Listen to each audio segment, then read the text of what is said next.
সব দিক থেকে বড় হয়ে গেছি। হুম, খালি এবার একটা বউ নিয়ে আসলেই হয়ে যাবে। বউ অনলি বউ অনলি হয়ে যাবে? হ্যাঁ, কি হয়ে যাবে বউ অনলি? প্রোটেকশন বেরিয়ে যাবে, সিম্পল। বউ এনে বউ এনে সংসার করে কিভাবে, বউ মানুষ করে কিভাবে, তাই আমি জানি না এখন। ও মা গো, কি বলে! হুম, হ্যাঁ, সত্যি কথা। বিশ্বাস হচ্ছে না জাস্ট। এমা, নামে তুমি একটা নামে সংসার লাস্টে। করছো 3 বছর ধরে, তুমি আরো আমাকে শেখাবা কি? তুমি আরো আমাকে বলো যে আমি কিছু তুমি কিছু জানো না? জানি না তো, জানলে আমি এখানে থাকতাম? তাহলে কোথায় থাকতে? স্বর্গে থাকতে? আর আমার ঘরে ঘরে একা একা থেকে কি ভালোই ন- লাগে না। নতুন নতুন না প্রেম, যখন বিয়ে হচ্ছে, হবু বউ হতে চলেছে, তাকে তো সময় দিতে হবে, কথা তো বলতে হবে, নাহলে তার মনের কথা কি করে জানবে বলো সে?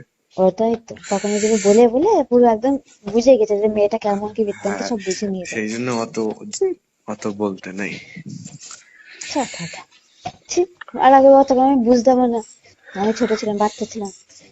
হুম, না, আর এখন বলে না কেন কথা, কথাই বলতে চাই না, এত বদ। হুম। এখন মেন কথা, পুরনো হয়ে গেছে, 3 বছর ধরে সংসার করছো, হ্যাঁ, এটা ওই এটা বোরিং এটা ফিলটা চলে ঠিকই আসে। বলে। আর সবথেকে বেশি বোরিং আছে রাত কাটানোর পরে, হয় না? হ্যাঁ, কি বলবো বলো। যখন যেটা দরকার সেটা যদি পেয়ে যায়, তারপরে আর কোনো দরকার পড়ে? না। হুম? সময় সময়তে প্রত্যেকদিন ওষুধ পেয়ে যাচ্ছে, শরীর তো ঠিক থাকবেই। কিসের ওষুধ গো? আমার তো খুলে বলতে পারছি না আমি। তাই তুমি বললে ওষুধের কথা, তো কি? কিসের ওষুধ? না, সময় সময়তে ডাক্তার ওষুধ পেয়ে যাচ্ছে ডাক্তারের কাছ থেকে, তাহলে শরীর তো ঠিক কিসের থাকবে, ওষুধ? আর নাই কোনো লে টেনশন হালুয়া, থাকবে। হুম? কিসের ওষুধ? বুঝলাম না কথা। কিসের ওষুধ? তুমি ডাক্তার, তোমার পেশেন্ট তোমার বর, তা আমি কিসের ওষুধ দেবো? তুমি কিসের ওষুধ দেবা? হ্যাঁ। ও ভাই, আমার না, কি আর বলবো,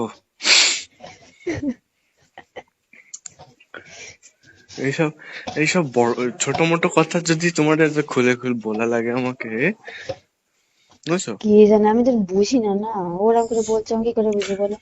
বলে ওষুধ দিতে হবে, কিসের ওষুধ দেবো? আমার কাছে কোনো ওষুধই থাকে না, দেবো কি করে ওষুধ? তোমার কাছে ওষুধ থাকে না? হুম, হুম? না।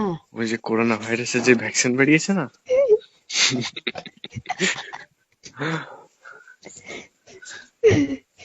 হ্যাঁ তো, মানে তুমি তুমি চাচ্ছ আমি আমি যাতে আরো খুলে বাংলা ভাষায় পরিষ্কার করে বলি তোমারে, তাই তো?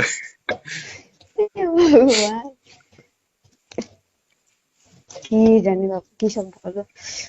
তো এটা এটা এই এতটা হ্যাঁ, পূরণ হয়ে গেলে মানুষের সবকিছুই কমে যায় গো। ঠিকই বলেছে, একদম ঠিক। কি ঠিক বললাম তো? পুরনো হয়ে গেলে মানুষের কাছ আর থেকে সবথেকে বেশি, সবকিছুই আস্তে আস্তে সবথেকে কমে যায়। সবথেকে যখন ওইসব করা হয়ে যায়, তারপরে যে ফিলটা হয় সেটা একেবারে মানে দুস, এ কি করলাম। আর যখন ওইসব করা হয়ে যায় তখন তোমার মনে হয় না যে এ ছাতা করে কেউ? হ্যাঁ, হ্যাঁ, সেটা ঠিক। ছাতা করেছে, বিয়ে করেছে, এখন রুটি করতে হচ্ছে, ভাত করতে হচ্ছে, ডাল করো, সব সবজি করো। মেয়ে হয়ে জন্ম নিয়েছো, বিয়েও করতে হবে, বরকেও চালাতে হবে, ধ্যাৎ, বুঝছো? কেউ করে, আগে জানলে আমি করতামই না জাস্ট বিয়ে, আগে, অসভ্য সব। আগে কে কেউ তুমি জানতে যে তুমি মেয়ে জন্ম নেবে না ছেলে হয়ে জন্ম নেবা? মানে ছেলে হয়ে বিয়ের আগে, বিয়ের আগের কথা বলছি, তো বিয়ে করতাম না। ও বাবা, আগে যদি জানতে বিয়ে করতে না? না। আচ্ছা, তোমরা কি এই বিষয়ে গল্প করতে না বিয়ের আগে? যে কিসের? এই তোমার বর বলতো না, তোমার কোনো কাজ করা লাগবে না, আমি তোমাকে বসে বসে খাওয়াবো, আমি রান্না ও করে দেবো। বাবা, হ্যাঁ, বলেছে তো। বলছি যে তুমি জামা কাপড় মেলে দিবে, আমি তুলে নিয়ে আসবো, তুমি সবজি কেটে দেবে, মানে তুমি রান্না করবে, আমি সবজি কেটে দেবো, এরকম হুম হুম হুম। সব, মানে প্রতিটা